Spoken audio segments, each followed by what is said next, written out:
Today's gospel isn't simply about a little girl and a woman being healed. Today's gospel is really about taking the risk to reach out and to reach out in hope. Think of those two women, the father of the little girl and that woman. They took a huge risk to reach out to Jesus. And I'm going to ask that about us regarding our own faith. How strong is our faith? Does it trust? Does it hope?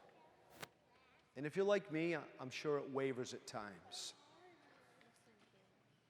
But this story about taking the risk to reach out and to hope of a father for his little girl and a woman who was suffering. 12 years doesn't mean she was just suffering for 12 years. It meant forever, her whole life, huh? Today's gospel is about trusting that our pleas and our prayers will touch God, that God will hear them, and then for us to be open as to how the touch of God comes back to us and transforms us. Now, if you're like me, you and I have made our pleas. We have prayed to God for things, and we haven't got the answer that we've wanted. We haven't got what we hoped for. And it certainly hasn't come in a time frame that we wanted or in the way that we wanted, right? Is that not all of our experiences at some point? I mean, I'd have my father back in a millisecond. In a millisecond. If I could say to Jesus, tell him to come back. We'd all have our family members and friends, people who we love and miss deeply, back. Or any of us who are dealing with anything chronic. That hemorrhaging, she was dealing with something her whole life. She needed that burden to be lifted, but she took the risk to touch his clothes. We might think, what's the big risk there? It's nothing big. The first thing is she was a woman. She did not have any right in general, never mind a right to touch a Jewish man and to touch his clothes. That was audacious. She was bold in her trust. Are you and I that way? I'm asking myself that question too. You get up here every day, Sunday, you talk about this stuff, but are you bold in your trust, John? Fill in our own names, huh?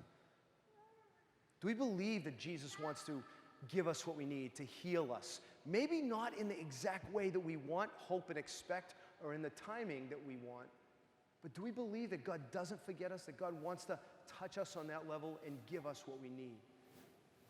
That's the faith of today.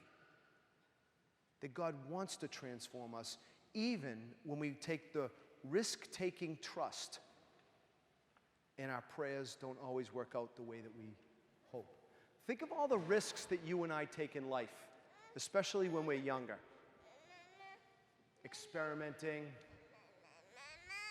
ginger ale, all that stuff, any of the substances, behaviors. Think of the risks that we take in our relationships with each other, in our expressions, with our sexuality and sexual expression.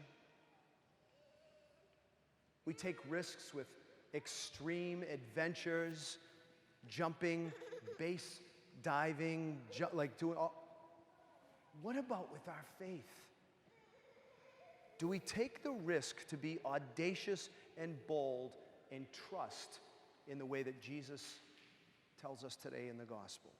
You know who David Brooks is? He is a columnist. He writes for the New York Times, and he's on PBS sometimes too. He wrote an article in January entitled this, "Now is the time to talk about the power of touch."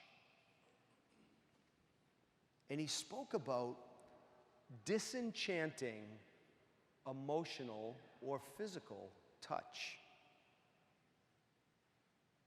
A touch that is not grounded in love or in commitment when it is abused or not used well or correctly. Think of this in light of so many things, whether it was the sex abuse crisis in the church or in all the organizations going on today, families, We think about it when people are touched emotionally in unhealthy ways. Maybe a hand isn't laid on somebody, but those words that are spoken. He says this disenchanting emotional touch has the power to cripple, if not totally destroy, the immeasurably positive potential of loving touch. Healthy emotional and physical touch alters the heart and the soul. Think about it right now. What are our experiences of healthy physical and emotional touch?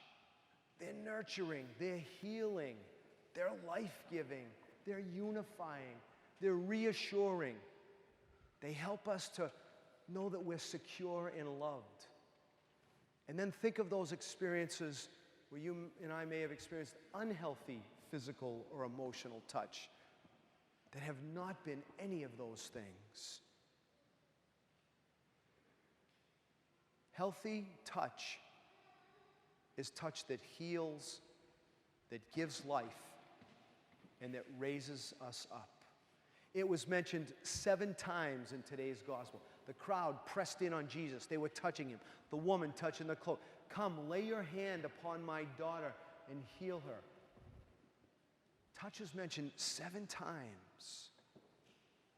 They believed in the power of touch, the touch of Jesus, that altered the heart and the soul. And both received life-giving results.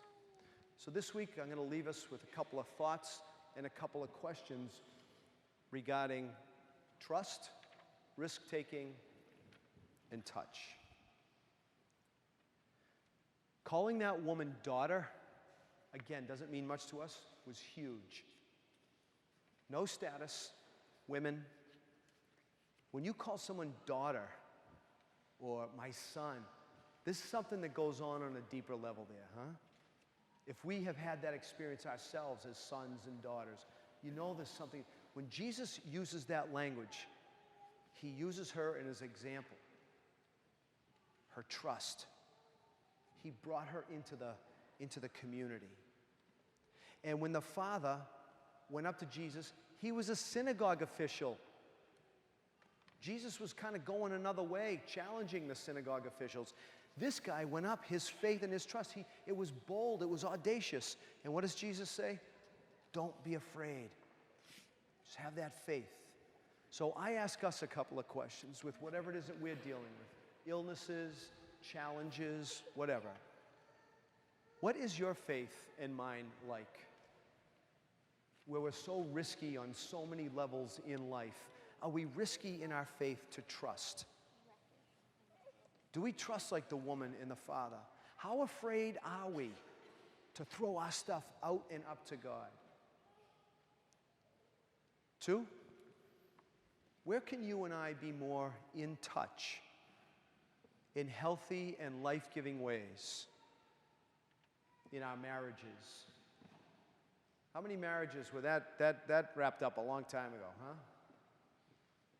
How do we express our affection in healthy ways? Some of it's cultural, but where does healthy and loving touch play a part in our lives? With our kids, maybe.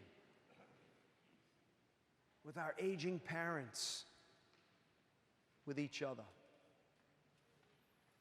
3, where might you and I need to be healed from some inappropriate touch that may have happened over time in life?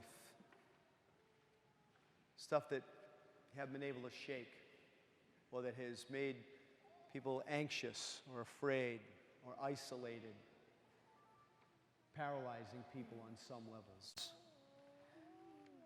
Can we use our imaginations and imagine the touch of Jesus, like we heard in today's gospel, healing us, raising us up, bringing us life?